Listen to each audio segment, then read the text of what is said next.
כבוד נשיא אוניברסיטת בר אילן פרופסור אריה צבן,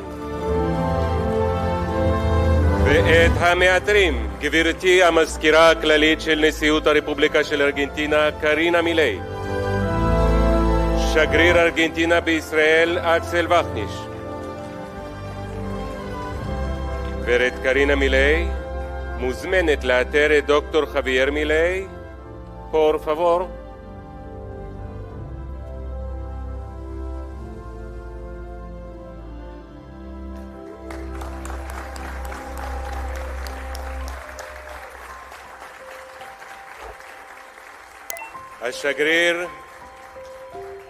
כבוד השגריר אקסל וכניש מוזמן להעניק את המדליה של הדוקטור לדוקטור חבייר מילי.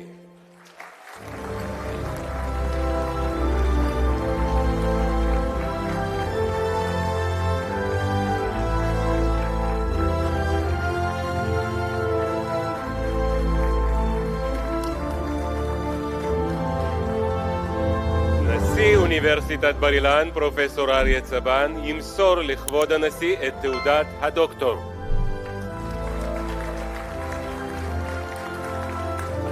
כעת יישארו נא על הבמה לתמונה המשותפת. Please remain on the stage now for the group photograph.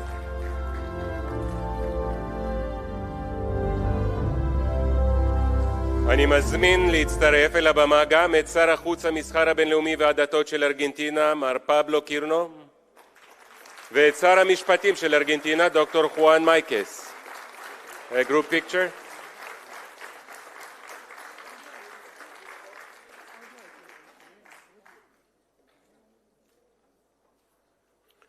דוקטור מילי, היית מן המנהיגים היחידים בעולם שהגיעו לעוטף עזה, למקום שבו התחולל האסון הגדול ביותר של העם היהודי מאז השואה, היכן שכל כך הרבה מבני עמנו נטבחו ונחטפו, ביניהם גם בנות ובני ארצך. תודה רבה על כל פועלך לטובת השבתם של החטופים לישראל. כאות הוקרה לנשיא ארגנטינה, הצטרפו אלינו כעת החטופים השבים יוצאי ארגנטינה. אני מבקש מכולם לשבת במקומותיכם.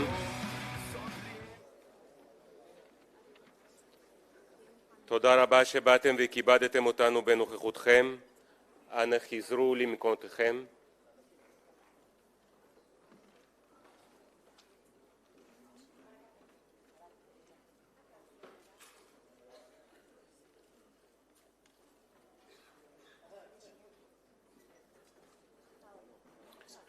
ועכשיו יישא דברים אדוני נשיא הרפובליקה של ארגנטינה, דוקטור חבייר מילי.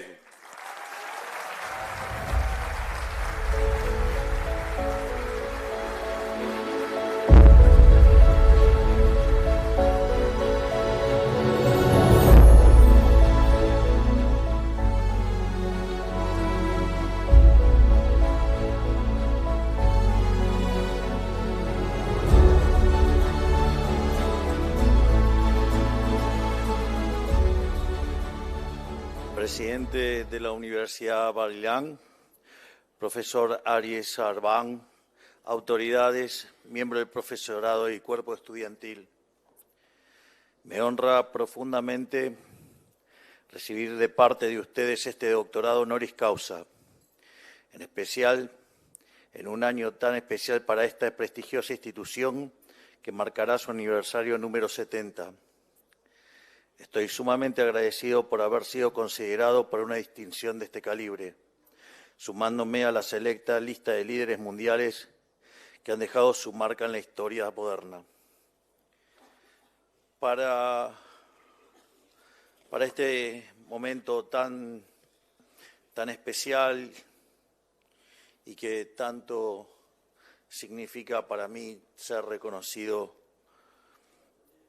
aquí en Israel, voy a estar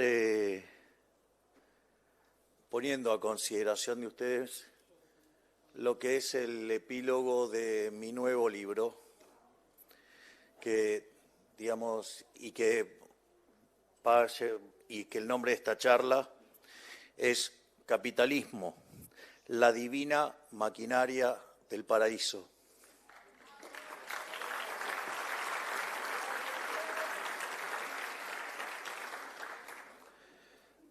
Básicamente, la charla va a tener dos partes. La primera parte, que es el nombre del libro, que se llama La moral como política de Estado, donde voy a estar dando los elementos de cómo construir políticas de Estado en función y en base a los valores éticos y morales. Pero a diferencia de los otros casos y en las otras charlas que he dado, en este voy a dar las bases de por qué considero que abrazar los valores judeos cristianos conducen a la prosperidad. De ahí de decir que capitalismo, la divina maquinaria del paraíso. Es decir, hemos sido expulsados del paraíso, no podemos volver al paraíso, pero si obramos acorde a las leyes de Hashem, digamos, el paraíso va a venir a nosotros y esa va a ser el core de la presentación, digamos, de lo que es el epílogo del libro. Por eso primero voy a arrancar con lo que yo llamo la moral como política de Estado, que básicamente tiene tres bloques. Uno que tiene que ver con los valores éticos y morales de Occidente. Hay un bloque vinculado a la eficiencia económica y hay un tercer bloque dedicado al utilitarismo político. Cuando uno diseña políticas acorde a los valores éticos y morales, la consecuencia es que uno diseña políticas justas. Y cuando se diseñan políticas justas, esas políticas son eficientes. Es decir, justicia y eficiencia son dos caras de la misma moneda. Es falso el dilema que suelen proponernos como cosas que están en conflicto. Es decir, uno no puede en el altar de la eficiencia hacer cosas injustas. Y la tercera parte tiene que ver con el utilitarismo político, es si en el fondo uno va a cosechar o no los votos que le permita seguir trabajando en el manejo del Estado, de la administración. Entonces, cuando estos temas están vinculados, están en consonancia, uno genera políticas que son justas y el resultado es que generan prosperidad. Mientras que cuando entran en conflicto, terminan en crisis. De hecho, hay una frase hermosa de Murray Newton Rothbard, el inventor del anarcocapitalismo, y que podría ser aplicada a distintas cuestiones. Pero lo que señala Rothbard en términos de economía dice: la materialización de la crisis es de naturaleza económica, pero la raíz es moral. Entonces, cuando uno, digamos, empieza a violentar los valores éticos y morales, el resultado inexorablemente, digamos, va a ser el desastre. Y créanme que vengo de un lugar donde durante casi 100 años estuvimos probando con esos desastres y así, digamos, nos ha ido. Así es que básicamente lo que voy a explicar en este momento es esto de la moral como política de Estado. ¿Y a qué me refiero cuando hablo de los valores éticos y morales de Occidente? Básicamente, por un lado, la filosofía griega, es decir, la forma, digamos, bajo la cual los griegos fueron pensando en el mundo occidental. Por otra parte, hago referencia al derecho romano, es decir, la referencia obligada es Ulpiano. Es más, cuando me hago el foco también, digamos, en los temas del derecho, digamos, yo me focalizo esencialmente sobre el derecho natural, que es el derecho a la vida y al derecho a la libertad, sumado al principio de apropiación de Locke. Y ese sistema tiene las características no solo de ser justo, sino que además de ser eficiente, y que eso además tiene consecuencias dinámicas. Por otra parte, otro de los pilares es la rectitud de los estoicos. Y la realidad es que cuando repaso a los estoicos, es más, cuando uno repasa al propio Adam Smith, cuya obra más conocida, que es la investigación sobre la naturaleza y causa de las riquezas de las naciones, básicamente es la obra de un estoico. Digo, más allá de los defectos que uno podría encontrarle en la obra, y mucho de su obra tiene que ver con otra obra de él que se llamaba La teoría de los sentimientos morales, y en el último punto abordaba la cuestión de la virtud. Pero dado que estoy en Israel, puedo hacer la presentación, digamos, que uno encontraría en las Sagradas Escrituras, digamos, como equivalente, y que, por ejemplo, ha sido muy revelador para mí cuando yo ya me encontraba en interacción con mi querido amigo, el embajador argentino aquí en Israel, el rabino Axel Vanish.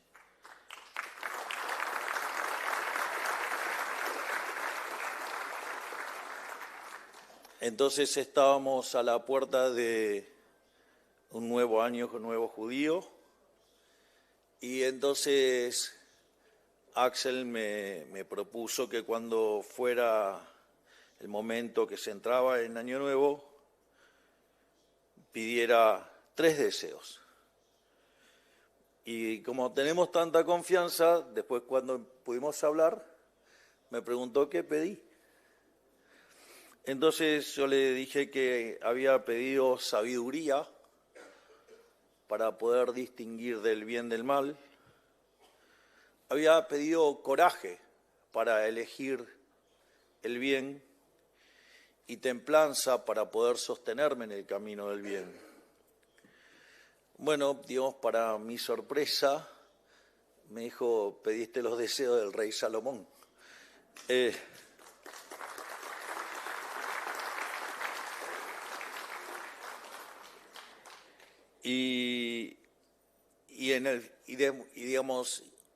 Y obviamente después, como fui aprendiendo más, digamos, sumé el tema de justicia. Es decir, teniendo bien claro que algo por ser legal no necesariamente es legítimo, sino que uno lo que tiene que buscar es que, digamos, el derecho natural y el derecho positivo estén en consonancia, de modo tal que la ley sea justa. Cuando no hay consonancia, algo por más legítimo, digamos, por más legal que sea, eso no lo hace legítimo. Y no hace falta que le cuente tantas cosas que han sido sancionadas como leyes y eran profundamente ilegítimas, profundamente injustas, y que no eran más ni menos que para darle una pátina de falsa conciencia a gente que quería hacer atrocidades. Y no es casualidad, digamos, que son las mismas virtudes que presentan los estoicos y básicamente es muy similar al entramado que hace Adam Smith, solo que aúna el coraje y la templanza en algo que sería como el autocontrol, el self-command, y así combina ellas, en esa combinación llega a 3 y le permite sumar la beneficencia, pero la beneficencia hecha con los propios recursos, no con los ajenos. Digo, con lo cual, básicamente, a eso es lo que me refiero cuando hablo con la rectitud de los estoicos. Y básicamente, cuando hago referencia a los valores judeocristianos, que es la parte, digamos, que después voy a estar desarrollando en lo que es el epílogo, básicamente hago referencia a los 10 mandamientos, digamos, a los pecados capitales y al no hacer. Digo que, digamos, entiendo que acá me comprenden mejor qué es lo que quiero decir cuando hablo del no hacer.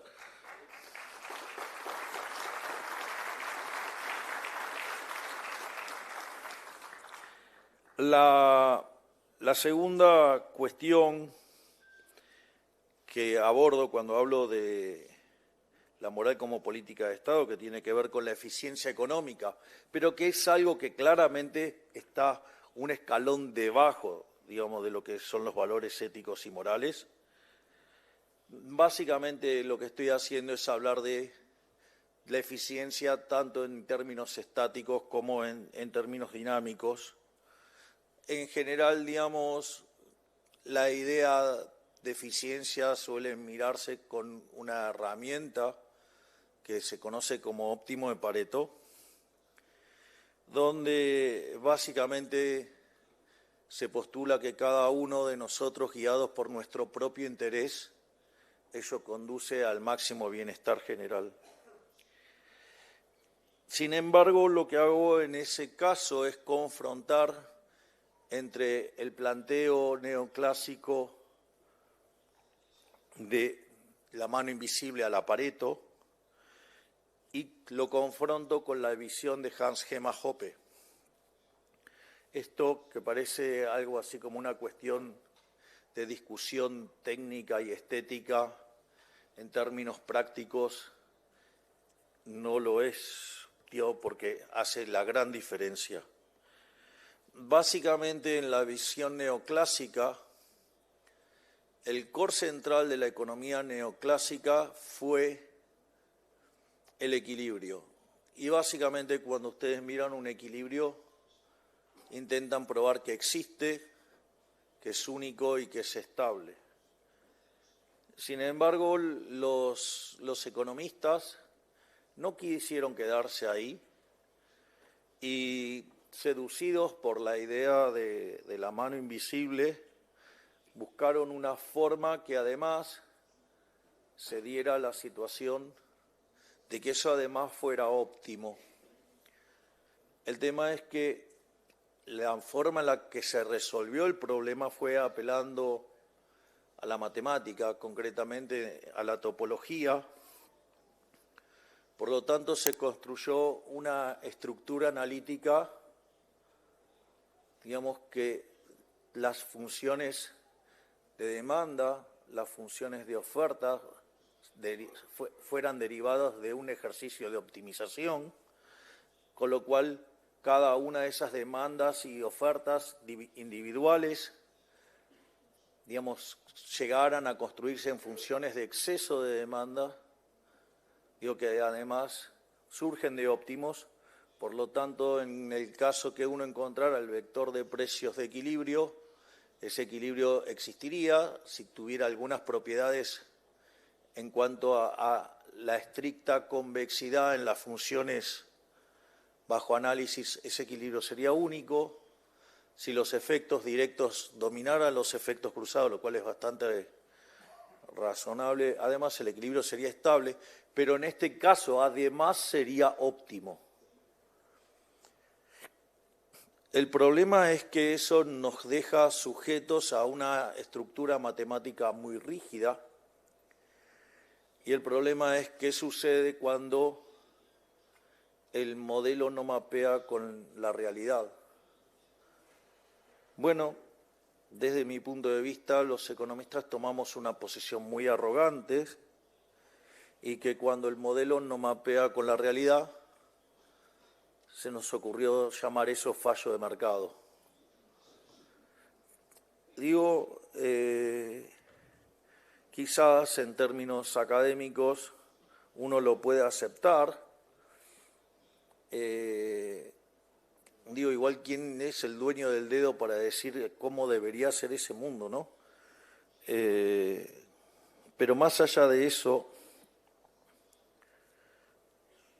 el eje central es, a mí como economista profesional, en mi otra vida, por decirlo de alguna manera, porque ahora me dedico a otro negocio.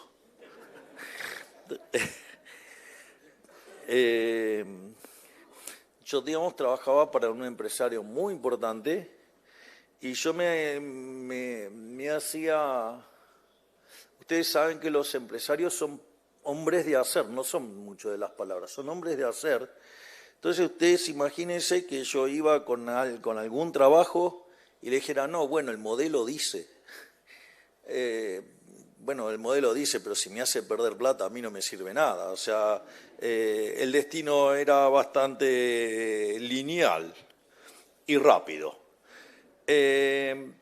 Con lo cual, porque es como que si ustedes tienen el modelo y la realidad no mapea el modelo, es decir, que está mal la realidad, lo cual es un disparate. Ustedes tendrían que cambiar el modelo, no, digamos, o sea, torturar a la realidad. Entonces, lo interesante de la deducción de Hans Gemma Hoppe, digo pese a que Hans Gemma Hoppe me detesta, digo, literalmente me odia, dice cosas verdaderamente aberrantes, probablemente muchas de ellas tenga razón, y hace una demostración que verdaderamente es maravillosa. Hace la demostración de la eficiencia utilizando la lógica. Es decir, el planteo de Hans Gemma Hoppe es un planteo filosófico y lo resuelve vía la lógica.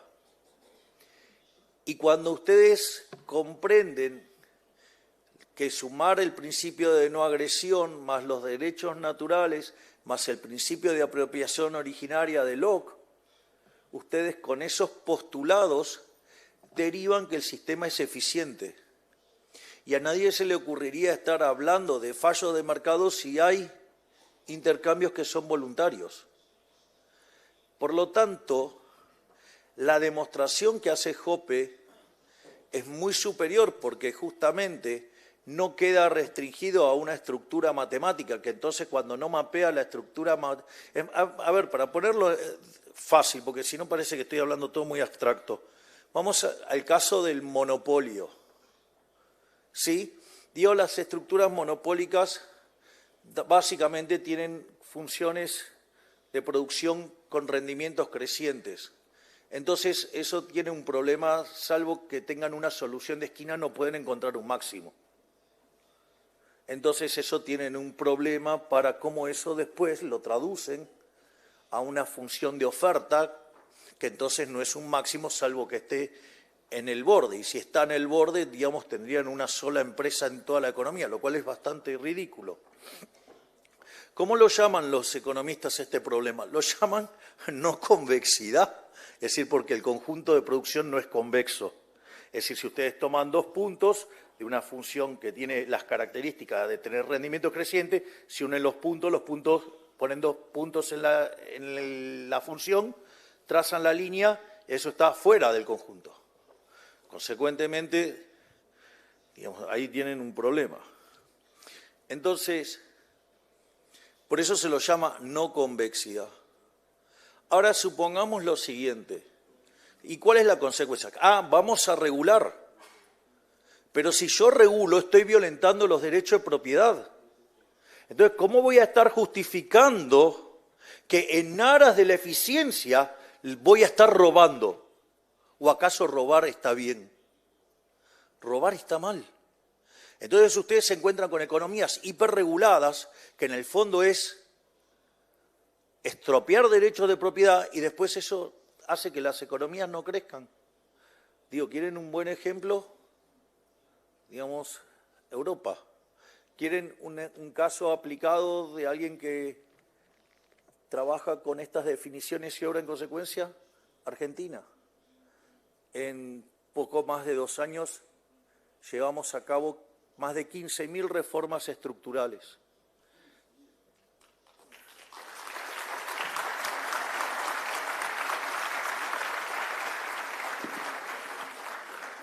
De hecho, el ministerio que comanda el doctor Federico Sturzenegger se llama Ministerio de Desregulación, pero puertas adentro lo llamamos el Ministerio de los Rendimientos Crecientes. Y que básicamente desregular implica devolver derechos de propiedad y eso permite liberar rendimientos crecientes y eso genera crecimiento, porque facilita la división del trabajo. Bueno, eso, digamos, tiene obviamente esa estructura matemática, entonces lo comparan contra un óptimo y entonces lo empiezan a regular y eso es lo que genera el daño y termina matando el crecimiento. Sin embargo, la estructura que desarrolla Hoppe, al ser una estructura lógica, no está atada a esa estructura topológica, entonces ustedes no violentan el derecho de propiedad y se genera prosperidad.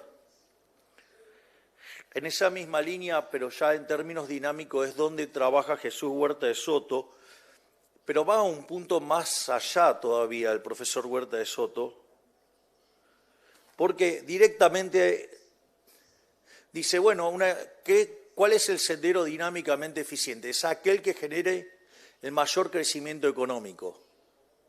Pero la idea es que eficiencia y justicia son dos valores de la misma, o sea, son dos caras de la misma moneda. Es decir, ustedes no pueden pretender, digamos, que algo sea eficiente e injusto. No puede ser. O sea, ¿cómo va a ser eficiente algo que sea injusto, que ustedes estén perjudicando a alguien? Por lo tanto, cuando ustedes algo es justo, digamos, inexorablemente va a ser eficiente. Y eso no pasa por cualquier lado. O sea, lo que hace es dejar de lado el relativismo moral. Es decir, hay cosas que están bien y hay cosas que están mal. Y ahí no hay lugar a discusión. Es decir, con determinadas culturas no vamos a poder convivir, porque si nosotros respetamos el derecho a la vida, no podemos convivir con quienes nos quieren matar.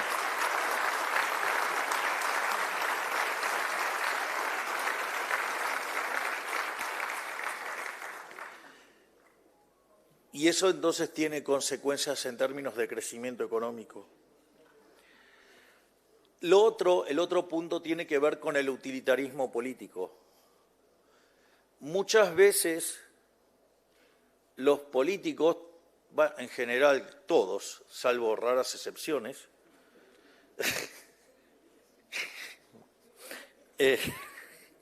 toman decisiones en función si les genera votos o no.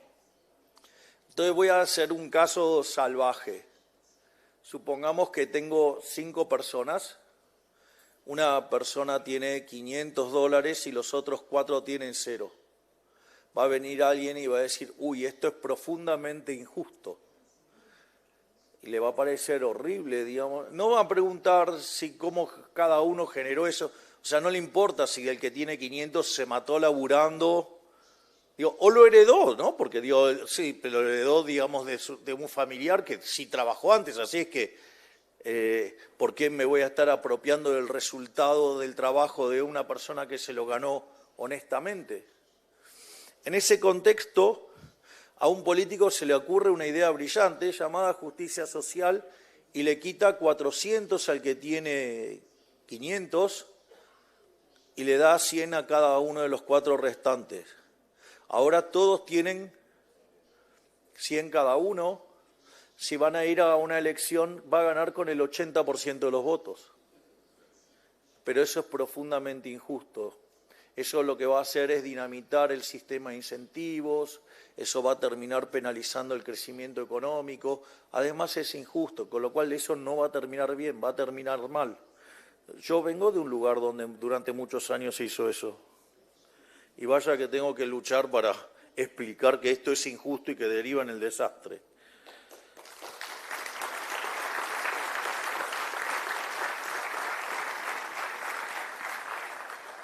Entonces, dada esta introducción, yo les quiero compartir con ustedes, porque esta es la primera vez que lo voy a hacer en público, esta lectura que es Capitalismo, la divina maquinaria del paraíso, donde es el epílogo de mi nuevo libro, y se los quiero leer tal cual lo escribí,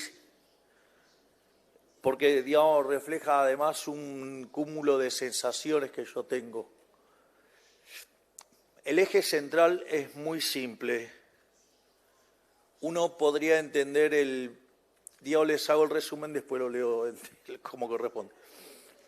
No, claro, para así saben por dónde voy, así no los estoy, digamos, es más fácil seguirlo.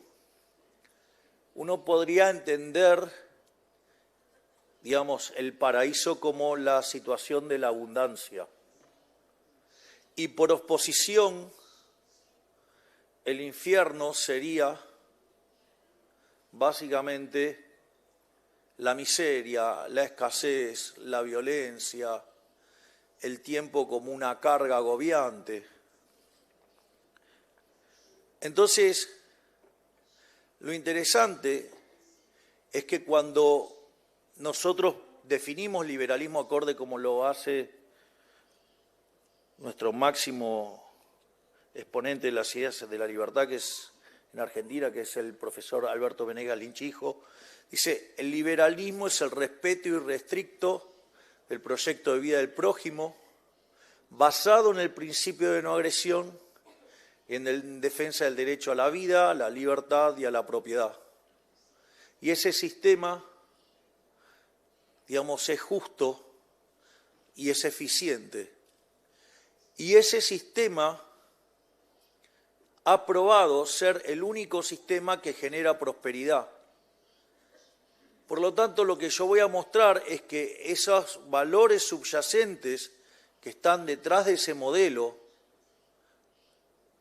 están alineados con los valores judeocristianos.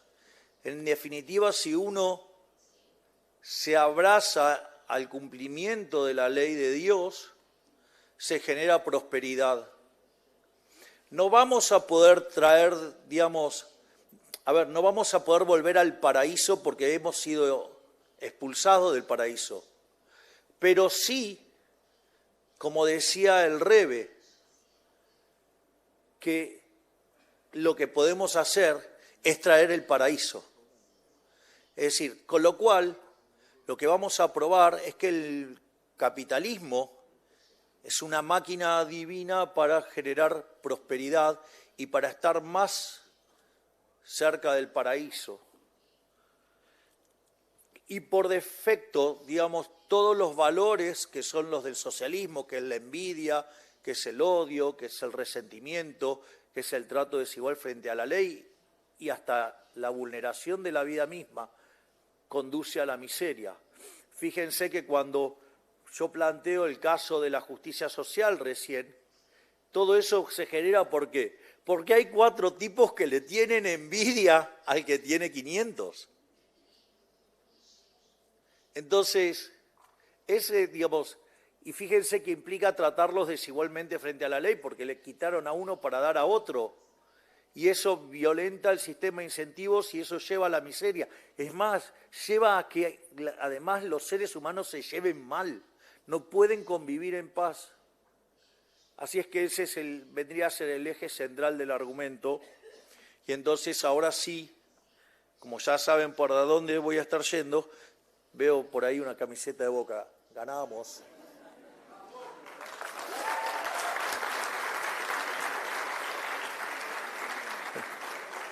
Así que, bueno, tengo un ministro que de River se está quejando. A veces toca. Entonces, ahora básicamente lo que voy a hacer es leerle tal cual, digamos, fue digamos, cómo quedó el epílogo, y lo tienen ustedes en exclusiva. Es la primera vez que lo voy a hacer en público.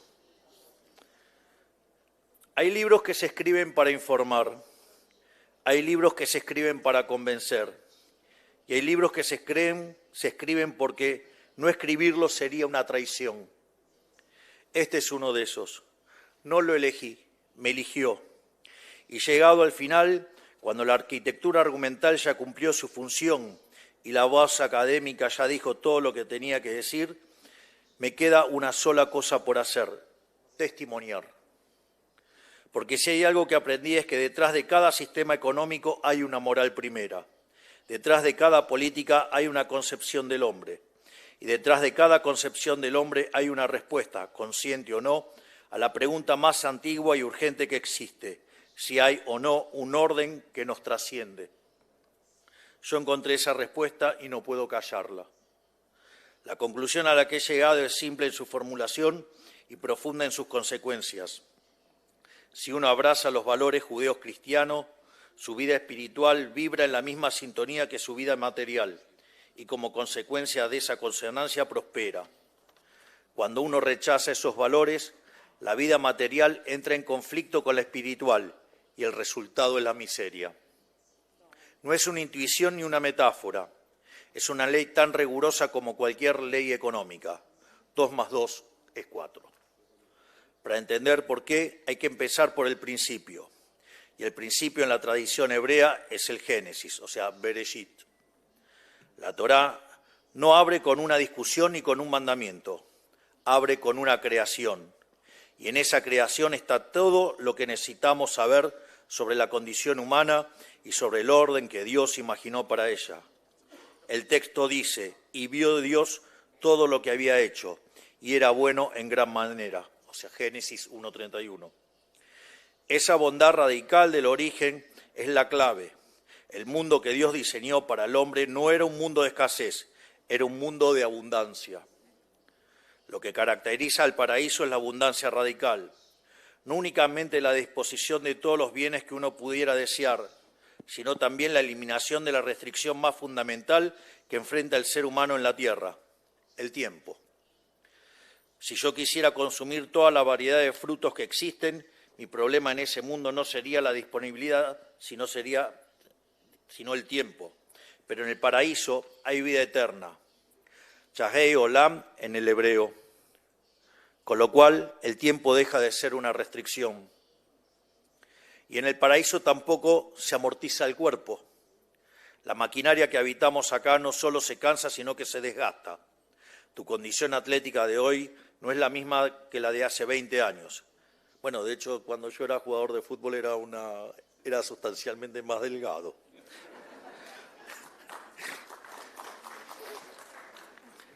Es decir, que en el paraíso esa degradación no existe.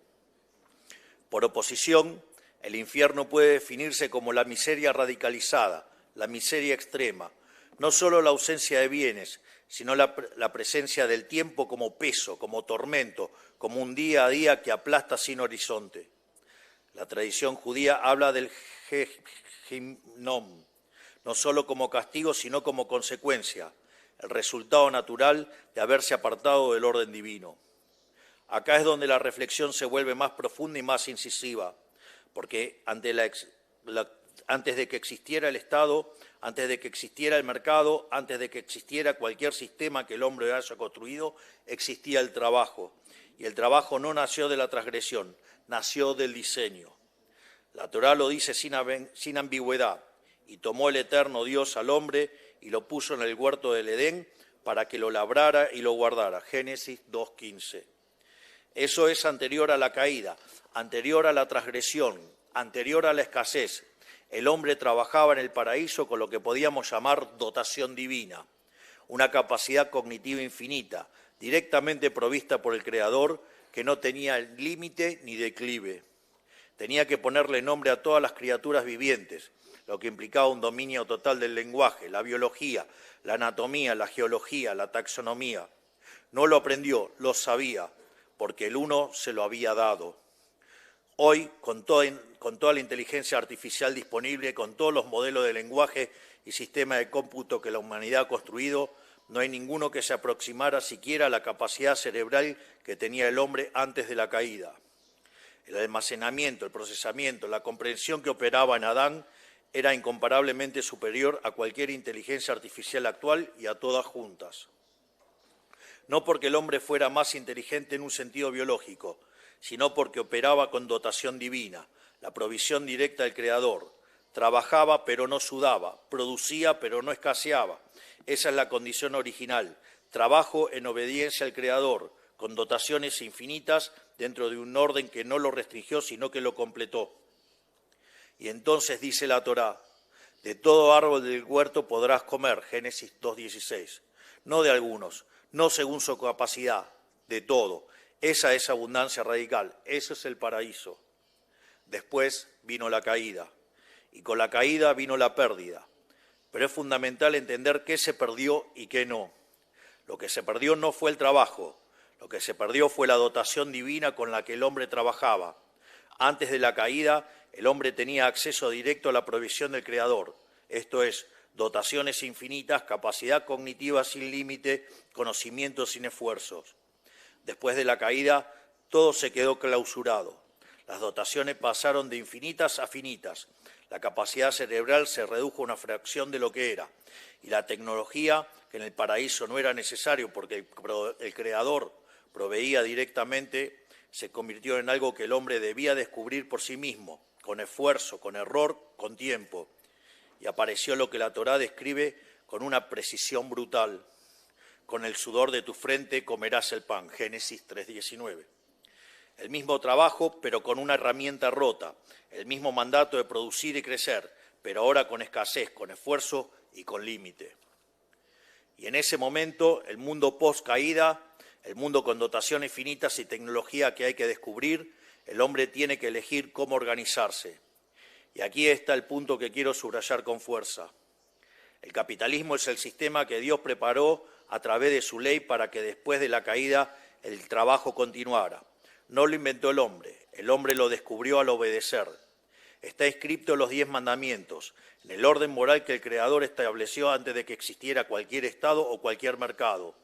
No restaura la dotación divina que se perdió, no devuelve al hombre la capacidad infinita que tenía en el Edén, pero es el único sistema que, en consonancia con la ley de Dios, permite que el hombre trabaje, innove, descubra tecnología y genere prosperidad dentro de sus condiciones actuales. Y más aún, es el camino que, al alinearse con esa ley, permite traer el paraíso a la tierra. No el paraíso de las dotaciones infinitas, ese lo perdimos, sino el paraíso posible, la abundancia radical dentro del mundo caído, lograda por la obediencia al orden divino. Las condiciones que el capitalismo necesita para funcionar están escritas en los 10 mandamientos. Esto no es una metáfora ni una analogía, es una correspondencia estructural que quiero destacar con toda la precisión que merece. Y para hacerlo hay que comenzar por el principio, por el verdadero principio, el primer mandamiento en la versión judía de la Torá. En el judaísmo, el primer mandamiento no es una orden en sentido estricto, es una declaración. Está en el libro de Shemot, o sea, el Éxodo, en la Parashá Yitro, y dice: Yo soy el Eterno, tu Dios, que te saqué de la tierra de Egipto, de la casa de la esclavitud. Shemot 20:2. Dios no comienza con una prohibición, comienza con un acto de liberación. Se presenta como el que rompe las cadenas, como el que saca al hombre de la esclavitud. Ese es el fundamento de todo lo que sigue. Antes de decirle al hombre qué no puede hacer, Dios le recuerda quién lo hizo libre. La libertad no es una conquista humana, es un don divino. Y de ese don surge la responsabilidad de no esclavizar al prójimo, de no someterlo y de respetar estrictamente su proyecto de vida.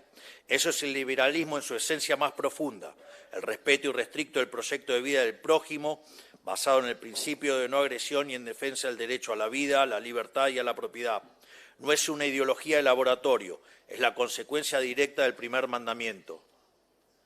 Luego, no matarás. es la defensa absoluta del derecho a la vida. Sin ese derecho no hay proyecto de vida posible, no hay propiedad que valga, no hay contrato que tenga sentido. Es el mandamiento que establece el principio de no agresión en su forma más pura. Nadie puede iniciar la fuerza contra otro. La vida del prójimo es inviolable, su cuerpo es inviolable y esa inviolabilidad es la condición de posibilidad de toda convivencia libre.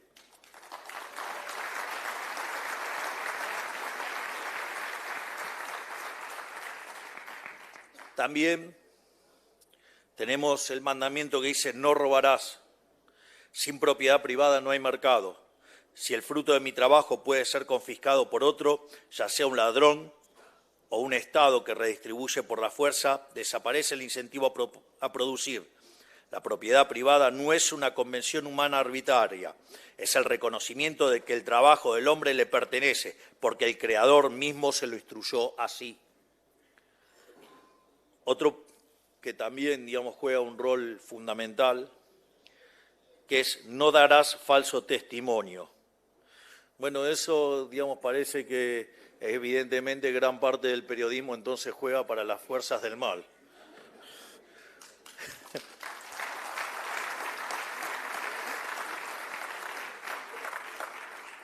El otro día en la charla que tenía con mi queridísimo amigo Vivi, hablábamos de cómo, tenemos que vivir y soportar las mentiras, las calumnias, injurias del periodismo de una manera violenta. Y una de las cosas que a uno lo pone mal es que cuando estaba del otro lado de la Matrix, en realidad les creía. Y el problema es que cuando uno está acá se da cuenta de todas las aberraciones que causan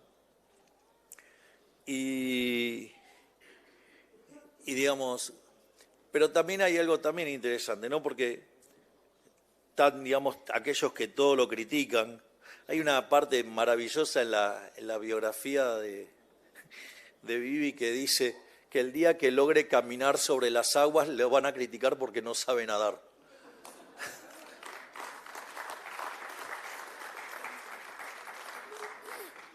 También otro caso que a mí me suele inspirar muchísimo es el caso de Moshe.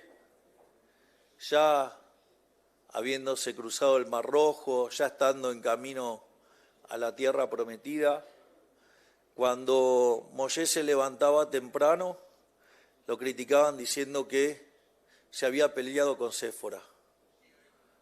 Cuando se levantaba tarde, lo criticaban porque básicamente estaba haraganeando.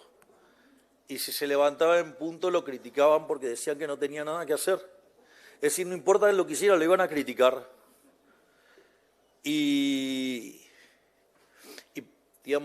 para ponerlo en un caso más cercano, días atrás vi el especial de Elvis Presley, que es Epic, es Elvis Presley in Concert, y arranca cuando Elvis era joven y las cosas que decían, que no sabía cantar, que no traía talento, bueno, le dicen unas cosas bastante fuertes. Por lo tanto, también quiero dejar un mensaje acá. La verdad es que lo van a criticar siempre. Siempre van a ser criticados. Siempre, el poder es inexorablemente una pirámide. Todos aspiran a estar en la parte más alta de la pirámide y las personas tratan de escalar, algunas con herramientas legítimas y otros con herramientas ilegítimas, y todo es como una crítica. Y entonces los de abajo critican a todos, el escalón que le sigue, ya no se fijan los de abajo, pasan a los demás arriba, pero hay una característica del que le toca estar arriba de la pirámide, lo critican todos. Esto no es un tema menor, porque es lo mismo que en un partido de fútbol. Las tribunas en Argentina son muy lindas, con el celeste y blanco, y muy coloridas, y con mucha alegría, y con lindos cánticos, pero los goles los mete Messi.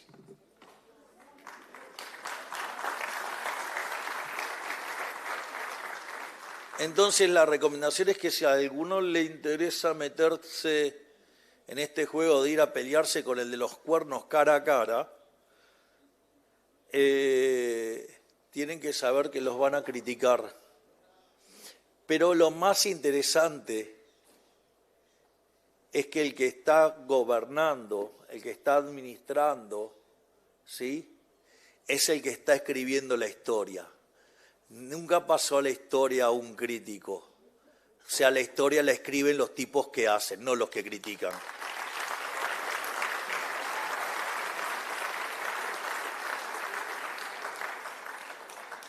Por eso, más allá de aquellos que critican, pero lo hacen desde mentiras, porque si lo criticaran desde cosas ciertas estaría muy bueno, digamos, porque uno podría mejorar. Pero cuando la crítica viene sola por el hecho de destruir y conseguir ventaja, es como, fíjense, es muy triste para el que miente, ¿no? Porque en el fondo trata de conseguir algo en base al engaño. Es decir, es alguien que perdió antes de empezar. Podrán ganar una batalla, pero créanme que van a perder la guerra. Y por ende, además esto, digamos, de no dar falso testimonio, es decir, tiene un correlato, que es que sin verdad en el contrato no hay trato posible. Es decir, si ustedes desconfían de la otra parte, digamos, se vuelven más importantes los abogados para dirimir el problema que para hacer un trato. Es decir, y eso es complicado porque si llegábamos al límite, que hasta para ir a comprarnos, no sé, un caramelo en un kiosco, digamos, tenemos que hacer un contrato formal, tendríamos un problema enorme porque las transacciones se volverían muy caras y la calidad de vida caería sustancialmente. A su vez, el mercado libre es, en esencia, un sistema de intercambio voluntario basado en información veraz. La mentira lo corrompe, el fraude lo destruye. Por eso la honestidad no es una virtud opcional dentro del capitalismo, es su condición de existencia. Y después, digo, esto que digo, lo pone en un lugar bastante incómodo a los de izquierda, no codiciarás. Sin respeto por lo ajeno no hay convivencia pacífica. La codicia, el deseo de apropiarse de lo que pertenece al otro, es exactamente el combustible moral del colectivismo y del marxismo. La Torá lo prohíbe porque destruye el tejido de confianza sobre el que se construye cualquier orden social libre. Son las mismas normas que en el judaísmo se llaman el no hacer. Digo, no lo voy a mencionar en hebreo porque lo voy a hacer mal, pido perdón. Que es la valla que protege la convivencia libre entre individuos. Y son también la columna vertebral del cristianismo en todas sus tradiciones. El sistema que respeta esas normas, el sistema que hace la propiedad privada y el contrato voluntario sus pilares, es el sistema que está en consonancia con la ley de Dios. Y esa consonancia no es accidental, es estructural. Hans Gemma Hoppe demostró con rigor filosófico que la combinación de dos principios, el principio de no agresión, que surge del no matarás, y el principio lockeano de apropiación originaria, que surge del no robarás, es la única base posible para un orden socialmente justo y eficiente. El trabajo del hombre sobre los recursos que nadie ha reclamado genera propiedad legítima. Esa propiedad protegida por la no agresión genera intercambio voluntario. Y ese intercambio voluntario, libre de coacción, es el motor de la prosperidad. Jesús Huerta de Soto lo precisó como su concepto de eficiencia dinámica. Ese sistema no solo es justo, sino que además maximiza el crecimiento económico a largo plazo, liberando la creatividad empresarial, descentralizando el conocimiento y convirtiendo la libertad en el camino más corto hacia la abundancia, el camino de vuelta al paraíso. Es por eso que el capitalismo y no otro sistema es el que deriva en la abundancia radical. Hay una enseñanza que escuché en una conferencia en conmemoración del Rebbe, el Rebbe Menachem Mendel Cherson, de bendita memoria, y que desde entonces no me abandona. La misión no era guiar a su pueblo a la tierra prometida, sino traer el paraíso a la tierra. Y la razón es aún más fundamental, porque Dios desea tener una morada en el mundo físico, en los reinos inferiores. No somos nosotros los que intentamos alcanzar el cielo, es el Creador el que quiere habitar la tierra. El gobierno total, eterno y final que de Dios no es en los cielos solamente, es en la tierra. Esa enseñanza tiene su raíz en la Torá. En el libro de Levítico, el Creador promete: si anduvierais en mis estatutos y guardarais mi mandamiento y los pusieras por obra, yo daré vuestra lluvia en su tiempo, y la tierra rendirá sus productos y el árbol del campo dará su fruto. Levítico 26, 3, 4. La prosperidad material es la consecuencia natural de la obediencia espiritual. El paraíso no se alcanza, se trae, y se trae cumpliendo la ley de Dios aquí, en esta tierra, en este momento. Y está en el Padre Nuestro también para quienes quieran escuchar. La oración nos dice: vámonos nosotros al reino. Dice: venga a nosotros tu reino, así en la tierra como en el cielo. El paraíso viene a nosotros que lo perdimos, que fuimos expulsados, que no podemos volver por nuestros propios medios. Por eso el Creador viene a nosotros, porque nosotros perdimos ese lugar y ya no podemos recuperarlo solo. Así en la tierra como en el cielo no es una fórmula litúrgica, es un programa, es traer el paraíso a la tierra, y para traerlo el hombre debe cumplir la ley de Dios. Al cumplir la ley de Dios vas a tener un sistema económico que es justo, que es eficiente y que además maximiza el crecimiento y por ende te deriva en abundancia radical. Ese es el capitalismo en consonancia con los valores judeo-cristianos, el camino de regreso, no al paraíso mismo, ese lo perdimos, sino el sistema que dentro de las condiciones del mundo caído más se aproxima a él.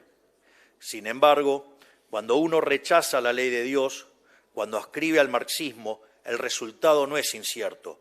El marxismo no es simplemente una teoría económica alternativa con errores técnicos corregibles. Es algo mucho más serio. Se autodeclara como una teoría satánica. Marx era satanista. Sus propios textos de juventud lo revelan.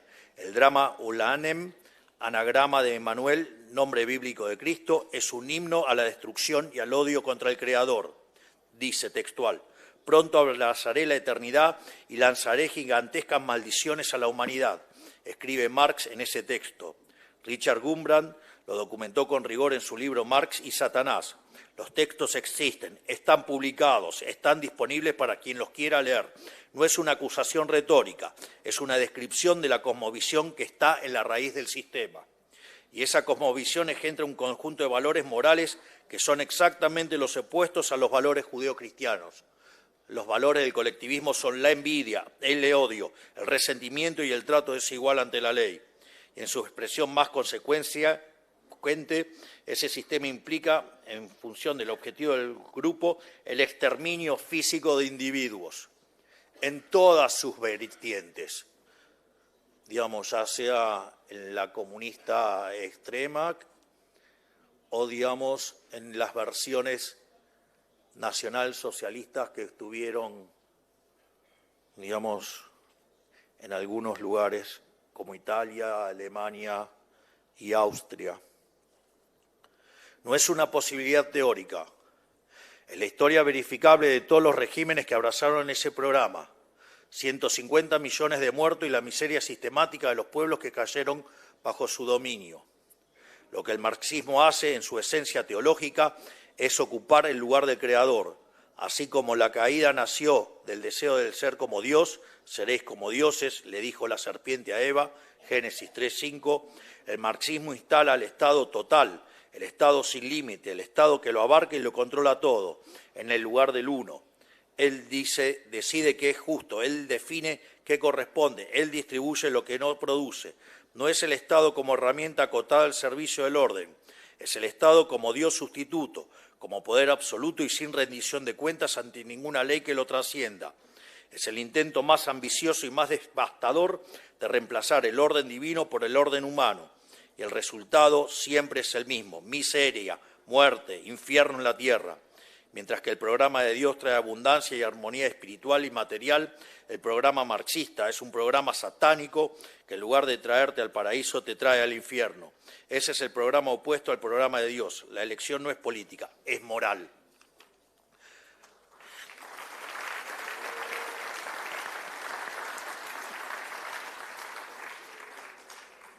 La Torá cierra el ciclo con una claridad que no admite interpretaciones intermedias.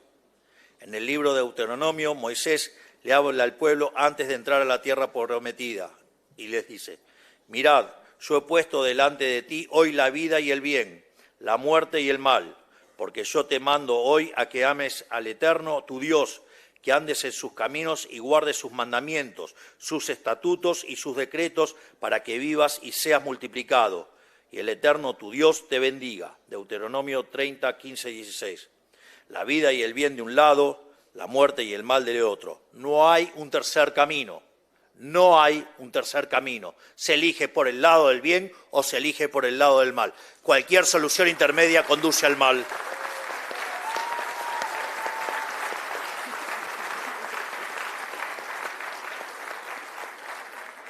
Eso es lo que este libro que escribí intenta transmitir en el lenguaje, la filosofía y la economía, pero con una convicción que viene de más arriba, que hay un orden moral en el universo, que ese orden tiene consecuencias materiales concretas y que el hombre libre, que honra la ley de Dios, está construyendo ladrillo a ladrillo, sudor a sudor, el único paraíso que nos está permitido edificar en esta vida.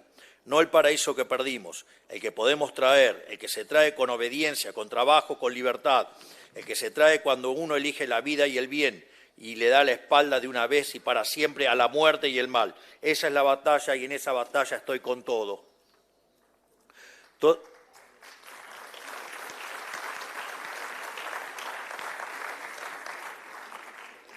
Todo esto vale para el hombre individual, pero la Torá no se detiene ahí, va más lejos. Por lo que es la verdad para el individuo es verdad también para las naciones, y lo que es verdad para las naciones es especialmente verdad para quien los gobierna. El gobernante que honra la ley de Dios no solo prospera a él, hace prosperar a su pueblo. El gobernante que la rechaza no solo cae él, arrastra a su pueblo a la miseria. Esa es la responsabilidad más pesada que existe, y la Torá la establece sin eufemismo. En el libro de los Proverbios está escrito: cuando los justos dominan, el pueblo se alegra. Cuando domina el impío, el pueblo gime. Proverbios 29:2. Y en el Deuteronomio, Moisés le dice al pueblo, antes de entrar a la tierra prometida: poned rey sobre ti, que no aparte su corazón de los mandamientos, para que prolongue los días en su reino, él y sus hijos en medio de Israel. Deuteronomio 17, 15, 20. El rey que obedece la ley perdura, el pueblo que obedece la ley prospera.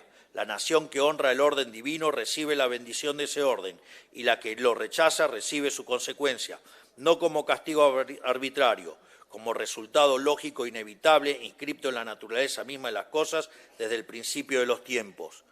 Yo, afortunadamente, lo pude entender y es por eso que gobierno del modo que gobierno. El que tenga oídos que lo oiga, el que no quiere oír que se haga cargo de las consecuencias.